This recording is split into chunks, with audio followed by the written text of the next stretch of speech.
রব্বুল আলামিন বলেছেন আফাতুমিনুনা বিবাদিল কিতাবি ওয়া তাকফুরুনা বিবাদ। রব্বে কারীম বলেন, তোমরা কি কোরআনুল কারীমের কিছু অংশ মানবা আর কিছু অংশ মানবা না? না, যদি তোমরা এমনটি করো তাহলে তোমরা ঈমানদার হতে পারবে না। এজন্য আল্লাহ পাক রব্বুল আলামিন বলছেন আলিফ লাম মিম যালিকাল কিতাবু লা রাইবা ফীহি হুদাল লিল মুত্তাকিন।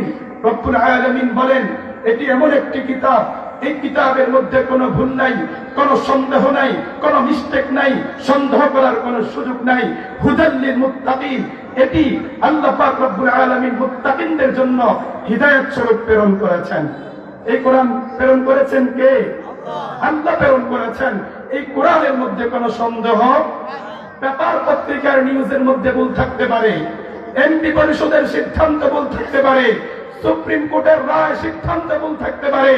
আল্লাহ এবং আল্লাহ রাসূল যা বলেছেন শতভাগ সত্য, মিথ্যার কোনো সম্ভাবনা নাই। যে ব্যক্তি বলবে আমার রাসূল মিথ্যা কথা বলেছে, রব্বে কারীমের কোনো কথার মধ্যে সন্দেহ আছে, ওই ব্যক্তি মুসলমান না কাফের? আরো জোরে বলেন। তাহলে কোরআনের মধ্যে রব্বে কারীম যা কিছু বলেছেন সবকিছু আমাদের জন্য পালনীয় না বর্জনীয়? যদি কোনো ব্যক্তি বলে হুজুর কোরআনুল কারীমের মধ্যে যা কিছু আছে সবকিছু আমি মানি, কোরআনুল কারীমের এই শব্দটি আমি মানি না, এই শব্দটি আমি মানি না, ওই ব্যক্তি মুসলমান না কাফের? আরো জোরে বলেন, মুসলমান না কাফের? তাহলে কোরআনুল কারীম আল্লাহ পাক রব্বুল আলামিন দান করেছেন আমাদেরকে।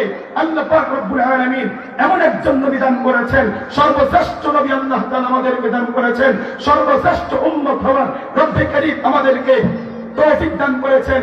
সুতরাং রব্বুল আলামিনের যত বিধান আছে সবকিছু আমাদেরকে পালন করা লাগবে কি লাগবে না?